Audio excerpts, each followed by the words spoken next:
Hi students, I am your Babaji sir. So already మన previous వీడియోలో cluster papers కోసం discuss చేసాము. ఈ క్లస్టర్లో మనం సెలెక్ట్ చేసుకున్న C1, C2, C3.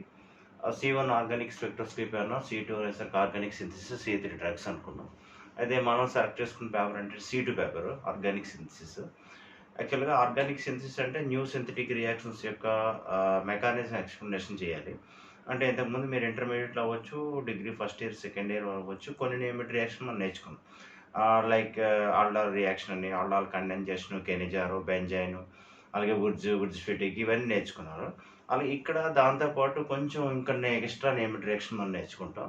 అయితే ఈ నేమిడ్ రియాక్షన్ నేర్చుకునేటప్పుడు మీరు ఏం చేయాలంటే జస్ట్ ఆ నేమిడ్ రియాక్షన్లో రియాక్టెంట్ ఏంటి ఉందా, రియాక్టెంట్ రియేజెంట్ యొక్క రోల్ ఏంటి, ఆ రోల్ మీకు తెలుసుకుంటే మెకానిజం ఓరియంటెడ్గా మీరు నేర్చుకుంటే ఈక్వేషన్ పార్ట్ అనేది ఈజీగా ఉంటుంది. సో ఆ మెకానిజం పాయింట్ ఆఫ్ వ్యూ మనం ఏ నేమిడ్ రియాక్షన్కైనా అప్లై చేసేటప్పుడు ఏమవుతుందంటే సో రియాక్టెంట్ అలాగే రియేజెంట్ అండ్ ప్రోడక్ట్ మనకి ఈజీగా ఐడెంటిఫికేషన్ చేయొచ్చు. అయితే వీటిలో మళ్ళీ అగైన్ మనకు ఆర్గానిక్ సింథసిస్లో 5 యూనిట్లు ఇచ్చున్నాడు. ఫస్ట్ 2 యూనిట్స్ ఏంటన్నాడంటే ఫోటోకెమిస్ట్రీ అన్నాడు. థర్డ్ యూనిట్ అంటే ప్రొటెక్టింగ్ గ్రూప్స్ అన్నాడు, ప్రొటెక్టింగ్ ఫంక్షన్ గ్రూప్స్ అన్నాడు. ఫోర్త్ యూనిట్ అంటే సింథసిస్ రియాక్షన్స్ అండ్ ఫిఫ్త్ యూనిట్లో న్యూ సింథసిస్ రియాక్షన్. అయితే మనం ఏం చేద్దామంటే sir so basic to advance లెవెల్లోకి వెళ్దాం కాబట్టి ఫస్ట్ యూనిట్ 4 నుండి స్టార్ట్ చేద్దాం. అయితే యూనిట్ 4లో వీడిచ్చిన నేమిడ్ రియాక్షన్ ఏంటంటే ఫస్ట్ రియాక్షన్ అది ఇచ్చాడు, మ్యానిచ్ రియాక్షన్ ఇచ్చాడు. Mannich reaction and Mannich base అన్నాడు. ఓకేనా, Mannich reaction and Mannich base. And second one reaction ఏంటంటే సార్ ఇది ఏమి ఇచ్చాడంటే రాబిన్సన్ యాన్యులేషన్ రియాక్షన్ అన్నాడు. Robinson annulation reaction.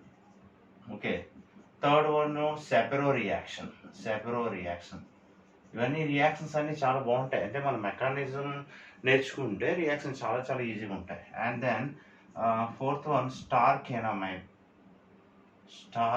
ఎనమైన్ reaction. Okay, then fifth one PTC అంటే phase transfer catalysis. And then తర్వాత Wittig reaction. And then తర్వాత ఇవన్నీ కూడా నేమిడ్ రియాక్షన్సే. దాని తర్వాత ఆంపులాంగ్ రియాక్షన్. ఇవి యూనిట్ 4లో ఉన్న సిలబస్. అయితే మనం ఏం చేద్దామంటే సార్ రోజుకి ఒక నేమిడ్ రియాక్షన్ నేర్చుకుందాం విత్ మెకానిజం ఓరియంట్లో. నేను రోజుకి ఒకటి అప్లోడ్ చేస్తాను. సో ఆ మెకానిజం ఫాలో అవుతూ ఒక ఈక్వేషన్ నేర్చుకుంటే చాలా ఈజీ అయిపోతుంది. ప్రాక్టీస్ చేయండి, కొంచెం ప్రాక్టీస్ చేయండి. ఒక 4-5 నేమిడ్ రియాక్షన్ మీరు మెకానిజం మీరు ఫాలో అయితే మిగతా ఈక్వేషన్స్ అన్ని మీరు మెకానిజం మీకు అలవాటు అయిపోతుంది. ఓకేనా, దాని ఏదైనా ఇంకా డౌట్ ఉందంటే మన కామెంట్ బాక్స్లో మీరు మెసేజ్ చేయండి, ఆ డౌట్ ఎక్స్ప్లెయిన్ చేయడానికి ట్రై చేస్తాం. ఓకే, దెన్ సో మన ఫస్ట్ రియాక్షన్ ఏంటంటే మ్యానిచ్ రియాక్షన్, మ్యానిచ్ బేస్. ఆల్రెడీ ఇది మనం 5th సెమ్లో పేపర్ 5లో మీరు నేర్చుకున్నారు. సో ఇక్కడ మనం ఓన్లీ మెకానిజం ఓరియంటెడ్లో ఒక్కొక్కటి నేర్చుకుందాం. సో ఫస్ట్ మనం డిస్కస్ చేసింది ఏంటి సార్ అంటే Mannich reaction. Okay, Mannich reaction. యాక్చువల్గా మ్యానిచ్ రియాక్షన్ అంటే అర్థమంటే ఇవి సెలెక్టెడ్గా కొన్ని రియాక్టెంట్ రియాక్ట్ అవుతాయి, ఆ రియేజెంట్ రియాక్ట్ అవుతాయి. ఆ రియేజెంట్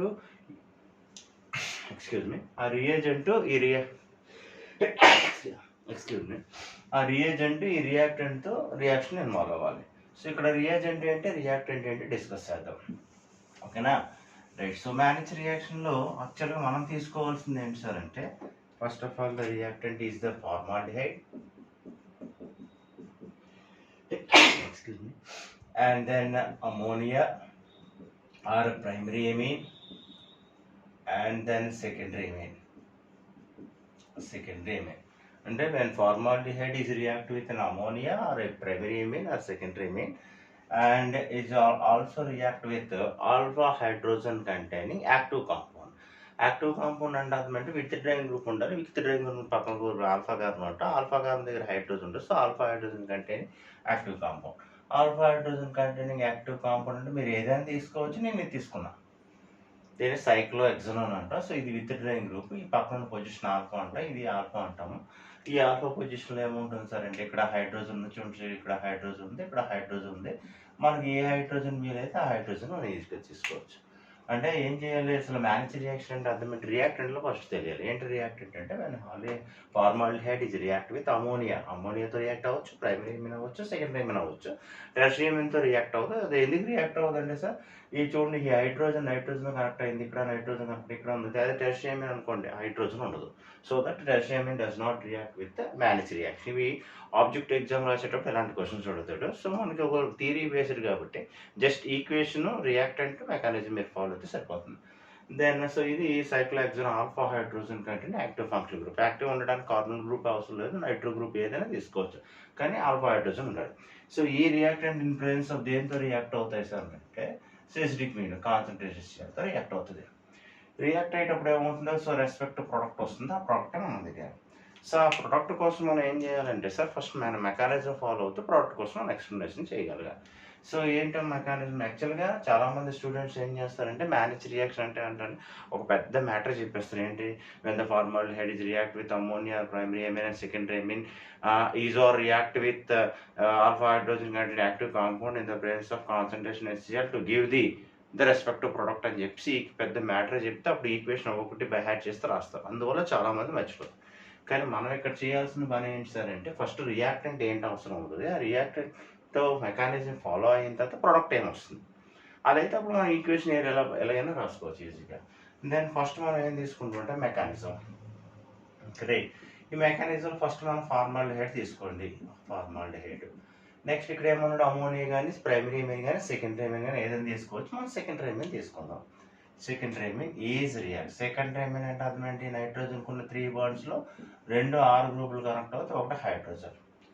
ఇక్కడ మనం ఏం చేస్తామంటే ఈ పర్టికులర్ మెకానిజం స్టార్ట్ అయ్యేటప్పుడు ఒక్కొక్క కాంపౌండ్లో ఒక్కొక్క యాక్టివ్ పొజిషన్స్ ఉంటాయి.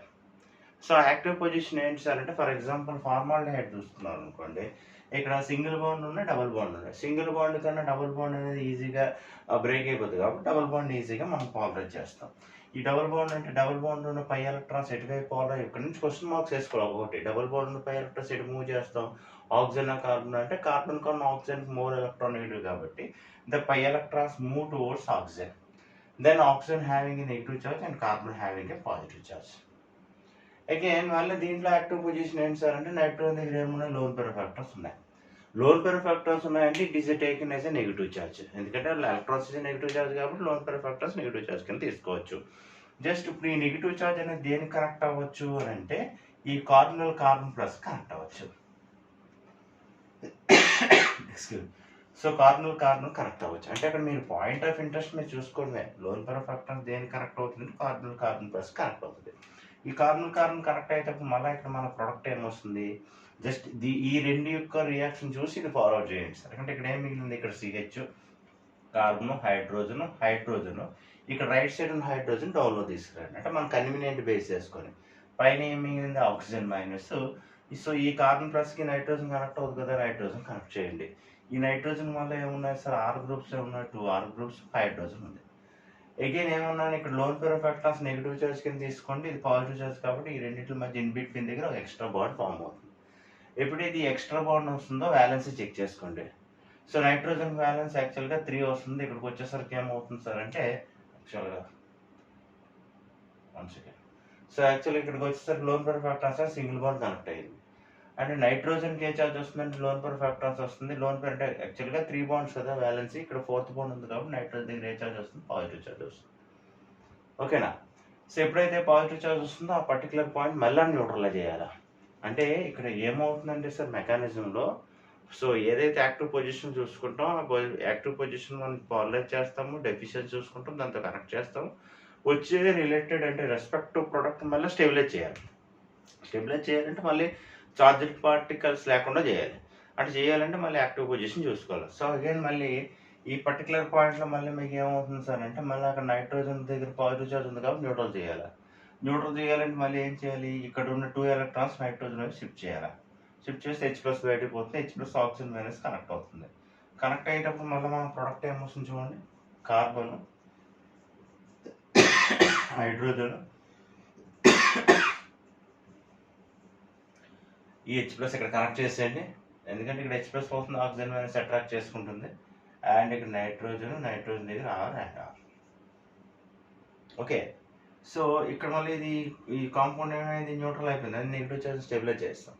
దెన్ మళ్ళీ మనం రియాక్టెంట్లు ఏంటి వాడాం సార్, ఫార్మాల్డిహైడ్ సెకండరీ ఏమేమి తీసుకున్నాం, అండ్ HCl అన్నాం కదా, కాన్సన్ట్రేషన్ HCl అంటే ఏం చేస్తుంది, H+ డొనేట్ చేస్తుంది. H+ డొనేట్ చేస్తుందంటే అర్థమంటే ఇక్కడ నైట్రోజన్ దగ్గర లోన్ పేర్ ఫ్యాక్టర్స్ ఉన్నాయి, ఆక్సిజన్ దగ్గర లోన్ పేర్ ఫ్యాక్టర్స్ ఉన్నాయి. అయితే లోన్ పేర్ ఫ్యాక్టర్స్ అంటే ఇంతకుముందు ఏమన్నా నెగిటివ్ చార్జ్ అన్నాను. ఈ నెగిటివ్ చార్జ్ దేని దగ్గర కనెక్ట్ అవుతుంది, H+ దగ్గర యాడ్ అవ్వాలి. అది H+ ఎక్కడ యాడ్ అవ్వచ్చు, నైట్రోజన్ దగ్గర యాడ్ అవ్వచ్చు, లేదా ఆక్సిజన్ దగ్గర యాడ్ అవ్వచ్చు. నైట్రోజన్ కన్నా ఆక్సిజన్కి ఏంటి ఎక్కువ సార్, ఎలక్ట్రాన్ డెన్సిటీ ఎక్కువ. అలాగే నెక్స్ట్ ఎలక్ట్రాన్ నెగిటివిటీ ఎక్కువ. ఎలక్ట్రాన్ నెగిటివిటీ అంటే అర్థం to attract the electron pair it self. So దీనివల్ల ఏమవుతుంది అంటే H+ అనేది ఇక్కడ అటాక్ అవుతుంది. ఓకేనా, అంటే H+ ఇక్కడ అటాక్ అవుతుంది. అంటే టోటల్గా మనకి ఏమవుతుంది చెప్పండి, ఇక్కడ కార్బన్, ఓకే, హైడ్రోజన్ OH రాసుకున్నాం కదా, ఇక్కడ హైడ్రోజన్, ఇక్కడ ప్లస్ ఛార్జ్.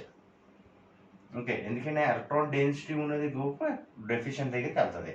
సో కాబట్టి H+ ఇలా యారో చూపించాలి, రైట్. సో H+, అండ్ ఇక్కడ నైట్రోజన్ దగ్గర ఏమైంది, loan pair of electrons and R. Again మళ్ళీ ఇంతకుముందు మీకు చెప్పినట్టు ఏమవుతుంది సార్ అంటే మళ్ళీ పొజిషన్ ఏమవుతుంది, న్యూట్రల్ చేయాలంటే మళ్ళీ పర్టికులర్ అడ్జసెంట్లో బాండ్ చూడండి. ఈ బాండ్ చూస్తే ఇక్కడ ఉన్న మళ్ళీ ఈ బాండ్ ఎక్కడ ఉంది, కార్బన్కి ఆక్సిజన్కి మధ్య ఇన్ బిట్వీన్ ఉంది.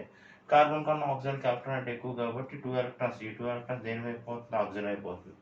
ఆల్రెడీ ఆక్సిజన్ దగ్గర ఏమున్నది, H2O మాలిక్యూల్, వాటర్, ఆక్సిజన్ దగ్గర ప్లస్ చార్జ్ ఉంది. సో కాబట్టి ఇది ఎలా పోతుంది, వాటర్ కింద బయటపోతుంది, -H2O. ఎప్పుడైతే వాటర్ కింద పోతుందో కార్బన్ దగ్గర మళ్ళీ ఏ చార్జ్ వస్తుంది, పాజిటివ్ చార్జ్ వస్తుంది. ఎందుకంటే ఇక్కడ 2 ఎలక్ట్రాన్స్ ఇది తీస్తాం మనం, -H ఉన్నాయి, ఇక్కడ మిగిలింది ఏంటి, కార్బన్ దగ్గర ప్లస్ చార్జ్ వస్తుంది. ఈ కార్బన్ ప్లస్ దీని దగ్గర లోన్ పేర్ ఫ్యాక్టర్స్ మళ్ళీ ఏమవుతుంది, బాండింగ్ ఫామ్ అవుతుంది. అంటే అగైన్ మళ్ళీ మనకి ఏమవుతుంది, కార్బన్ హైడ్రోజన్, రైట్.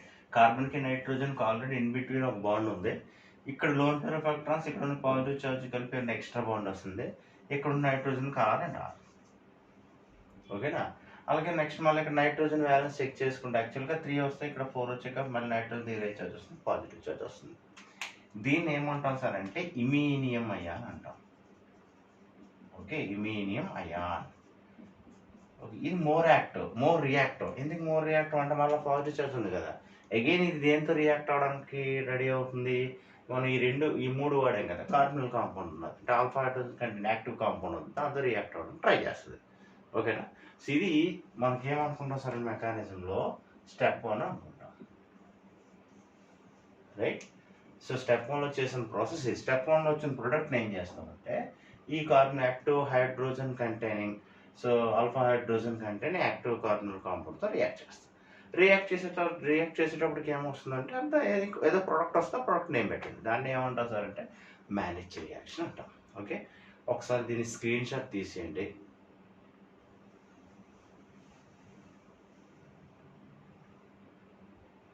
ఓకేనా, right, thank you. So screen shot ఎందుకు తీయమని మీకు ప్రాక్టీస్ చేసుకోవడానికి పనికొస్తుంది, and practice makes man perfect. కొంచెం ప్రాక్టీస్ చేస్తాం, 2-3 రియాక్షన్కి మీరు మెకానిజం అలవాటు చేసుకుంటే మిగతా రియాక్షన్కి ఆటోమేటిక్గా వచ్చేస్తుంది, రైట్. సో ఇప్పుడు మనకి ఏంటి వెళ్దాం సార్, స్టెప్ 2లోకి వెళ్దాం, రైట్. స్టెప్ 2లో యాక్చువల్గా స్టెప్ 2లో మనం ఏంటి వాడతాం చూడండి ఒకసారి. సో స్టెప్ 1లో 1, 2, 3 ఈ 3 వాడిస్తాం, మనకి ఇది వచ్చింది. ఇప్పుడు మనకి ఏం చేద్దామంటే స్టెప్ 2లో ఇంకా వాడలేని ఏంటి సార్ అంటే ఇది వాడలే. ఓకే, దాన్ని తీసుకుందాం సార్. ఏంటది, alpha hydrogen containing carbonyl group. ఇక్కడ ఉన్న ఆల్ఫా హైడ్రోజన్ ఏదో ఒక ఆల్ఫా హైడ్రోజన్ యాక్టివ్ చేయండి. ఎప్పుడైతే కీటో ఫామ్ ఉందో దాన్ని ఈనో ఫామ్ కింద కన్వర్ట్ చేసేవచ్చు. ఎలా కన్వర్ట్ చేస్తాం, మళ్ళీ అగైన్ డబుల్ బాండ్ మీద ఫోకస్ పెడతారు. ఈ డబుల్ బాండ్లో మళ్ళీ ఎలక్ట్రాన్స్ ఆక్సిజన్ దగ్గరికి వెళ్తే ఆక్సిజన్ నెగిటివ్ చార్జ్ వస్తుంది, కార్బన్ దగ్గర పాజిటివ్ చార్జ్ వస్తుంది. అగైన్ ఈ 2 బ్రేక్ చేస్తే ఏమవుతుంది, H+ వస్తుంది, ఇక్కడ నెగిటివ్ చార్జ్ వస్తుంది. H+ ఆక్సిజన్ మీద అటాక్ అవుతుంది. అంటే ఏమవుతుంది సార్ అంటే ఇక్కడ జనరల్గా చూడండి, ఫస్ట్ సైకిల్ ఎగ్జామ్ రాసేయండి, ఏది రియాక్షన్ ఇన్వాల్వ్ అవ్వాలో అది కరెక్ట్గా రాసేయండి. మిగతా ఏవైతే పాలరైజెస్ అయ్యాయో బ్రేక్ అయ్యాయో దాన్ని చెక్ చేసుకోండి, సరిపోయింది. సో ఇప్పుడు ఇంకేం మిగులుతుంది సార్ అంటే ఇప్పుడు చూడండి, ఇది సైకిల్ ఎగ్జామ్ రాశాను, ఇక్కడ డబుల్ బాండ్ ఒక బాండ్ షిఫ్ట్ చేశాను కాబట్టి ఒక బాండ్ మిగిలింది. ఇక్కడ ఆక్సిజన్ మైనస్కి H+ అటాక్ అయిపోతుంది కాబట్టి ఇక్కడ OH రాశాను. అగైన్ ఇక్కడ పార్షియల్ పాజిటివ్, ఇక్కడ నెగిటివ్ చార్జ్ కలిపి ఒక బాండ్ ఫామ్ అయింది. దీన్ని ఏమంటాం సార్ అంటే యూనోల్ ఫామ్ అంటాం. యూనోల్ ఫామ్ ఎందుకు తీసుకున్నాం అంటే మనం కన్వీనియంట్ బేస్ చేసుకొని ఏదైతే తీసుకుంటే అది మోర్ రియాక్ట్ అవుతుందో ఆ ఫామ్ మనం తీసుకోవచ్చు, పాజిబిలిటీ ఉంటే. అందుకే అన్నాం ఏంటన్నాం అంటే ఆల్ఫా హైడ్రోజన్ కంటే active compound. Okay, so enol form తీసుకుని అగైన్ మళ్ళీ ఏం చేస్తాం సార్ ఈనల్ ఫామ్లో? ఓకే, ఇప్పుడు మళ్ళీ సేమ్ పాలరైజ్ ఇప్పుడు ఇది కదా, దీన్ని ఏం చేస్తాం, స్టెప్ 1 వచ్చిన ప్రోడక్ట్తో రియాక్ట్ చేస్తాం. స్టెప్ 1 వచ్చిన ప్రోడక్ట్ ఏంటి, ఇది కదా sir, CH2 double bond N R and R, ఇక్కడ ఏ చార్జ్ వస్తుంది, పాజిటివ్. మళ్ళీ దీన్ని న్యూట్రల్ చేయాలి కదా సార్. ఇది న్యూట్రల్ చేయాలంటే ఏం చేస్తాం చూడండి, మళ్ళీ ఎలక్ట్రాసిటీ షిఫ్ట్ చేయాలి. అప్పుడు నైట్రోజన్ దగ్గర న్యూట్రల్ అయిపోతుంది, అప్పుడు కార్బన్ దగ్గర ప్లస్ చార్జ్ వస్తుంది. ఎప్పుడైతే కార్బన్ ప్లస్ చార్జ్ వస్తుందో ఈ పర్టికులర్ పాయింట్ పాలరైజ్ చేయండి, డబుల్ బాండ్ కదా, అప్పుడు ఇక్కడ నెగిటివ్ ఉంటుంది, ఈ నెగిటివ్ ఈ పాజిటివ్ దగ్గర కనెక్ట్ అవుతుంది. అర్థమవుతుంది సార్. సో ఇక్కడ మళ్ళీ పాజిటివ్ చార్జ్ ఉంటుంది. ఈ పాజిటివ్ చార్జ్ ఉన్నది అంటే అర్థమంటే ఇక్కడ లోన్ పేర్ ఆక్సిజన్ దగ్గర మళ్ళీ ఏముంటాయి, లోన్ పేర్ ఫ్యాక్టర్స్ ఉంటాయి కదా. అంటే ఈ పాజిటివ్ చార్జ్ని ఈ ఆక్సిజన్ లోన్ పేర్ ఫ్యాక్టర్స్ని స్టెబిలైజ్ చేస్తుంది. సో ఇప్పుడు ప్రొడక్ట్ మనకి ఏంటి రావచ్చు చూడండి, సైక్లో ఎగ్జామ్ రాయండి. అగైన్ నేను ఏమన్నాను, ఇది పాలరైజ్ అయిపోయింది, ఇక్కడ డబుల్ బాండ్ ఉండదు. పైన ఇక్కడ పాజిటివ్, ఇక్కడ లోన్ పేర్ ఫ్యాక్టర్స్ కలిపి ఏమవుతుంది, ఆల్రెడీ OH ఉంది, ఇప్పుడు ఎక్స్ట్రా ఒక బాండ్ వస్తుంది. ఈ ఎక్స్ట్రా బాండ్ వల్ల మళ్ళీ ఏమవుతుంది సార్, ఆక్సిజన్ దగ్గర ప్లస్ చార్జ్ వస్తుంది. అగైన్ ఇక్కడ నెగిటివ్ చార్జ్ ఉంది, ఇక్కడ పాజిటివ్ చార్జ్ ఉంది. సో ఈ నెగిటివ్ కార్బన్కి ఈ పాజిటివ్ కార్బన్ కనెక్ట్ అవుతుంది, CH2 N R and R. ఓకేనా సార్, మీకు అర్థమై ఉంటుంది రైట్. ఇప్పుడు ఇంక మిగిలింది ఏంటి సార్ మనకి, ఇంకా ఇక్కడ మళ్ళీ పాజిటివ్ చార్జ్ ఉంది కదా, మళ్ళీ దీన్ని డీస్టెబిలైజ్ చేయాలి కదా. అంటే డీస్టెబిలైజ్ చేయాలంటే -H+ తీస్తాం. అంటే ఇక్కడ ఉన్న 2 ఎలక్ట్రాన్స్ ఆక్సిజన్ వైపు పంపించేస్తే ఏమో ఆక్సిజన్ దగ్గర ప్లస్ చార్జ్ ఆల్రెడీ ఉంది, ఇప్పుడు మైనస్ చార్జ్ వల్ల న్యూట్రల్ అయిపోద్ది. న్యూట్రల్ అయితే H+ బయటికి పోతుంది. బయటికి పోతే మన ప్రోడక్ట్ ఏమొస్తుంది చూడండి, C double bond O and CH2 and N R and R. So ఇదే ప్రొడక్ట్. దీని పేరు చెప్పండి, ఇది ఫంక్షనల్ గ్రూప్ కాబట్టి ఇది ఆల్ఫా, ఇది బీటా. సో టోటల్గా దీన్ని ఏమంటారు, బీటా ఎమినో కదా. బీటా పొజిషన్ ఎమినో గ్రూప్ ఉంది, బీటా ఎమినో. మొత్తం ఈ పౌండ్ అంటే carbonyl compound. So what is the marriage reaction అన్నాడంటే ఏం చెప్పొచ్చు, ఇప్పుడు చెప్పండి. మ్యారేజ్ రియాక్షన్ అంటే when the formaldehyde is react with ammonia or primary amine and secondary amine in presence of NaCl to give iminium ion. In which an iminium ion is react with alpha hydrogen contain active compound to give the respective beta amino carbonyl compound, which is an active has in a basic compound, basic character. Why? Because so nitrogen having a lone pair of factors, so that it is also called as managed base. Managed base. Okay, right. So ఇది equation mechanism. ఒకసారి ఇది screen shot చేసేయండి. Okay, thank you. So ఏం లేదు, కొంచెం ఒక 10 minutes కేటాయించండి, mechanism point of వ్యూలో ఆలోచించండి, ప్రతి ఈక్వేషన్ గుర్తొచ్చేస్తుంది. అయితే నేమ్డ్ రియాక్షన్కి ప్రిపరేషన్కి డిఫరెన్స్ ఏంటంటే, ప్రిపరేషన్ అనేది మీకున్న కెమిస్ట్రీ నాలెడ్జ్ పెట్టి ఏ రియాక్టెంట్లో రియేజెంట్ వాడైనా ప్రిపేర్ చేయొచ్చు. నేమ్డ్ రియాక్షన్ అంటే అర్థం ఏంటంటే, వాడు ఏదైతే reactants, reagents or catalyst solvents వాడాడో అదే వాడుతూ మనం ప్రోడక్ట్ ఫామ్ చేయాలి. అదే వాడేటప్పుడు ఏం చేయాలి అంటే, టువర్డ్స్ మన మెకానిజం ద్వారా వెళ్తే మన ప్రతి ఈక్వేషన్ గుర్తుంటుంది. ఓకేనా, థ్యాంక్ యూ. సో నెక్స్ట్ వీడియోలో మనం ఏం చేస్తాం అంటే అనదర్ రియాక్షన్ చూద్దాం. That is another reaction. ఇంతకుముందు మనం రాసుకున్నాం కదా, రాబిన్సన్ అనలైజేషన్, అది డిస్కస్ చేద్దాం. సో ప్రాక్టీస్ చేయండి. ఇందులో ఇంకేదైనా డౌట్ ఉంటే కామెంట్ బాక్స్లో మనకి మెసేజ్ చేయండి. ఇంక మీ డౌట్స్ మళ్ళీ ఎక్స్ప్లెయిన్ చేయడానికి ట్రై చేస్తాం. Thank you. So yours Babaji.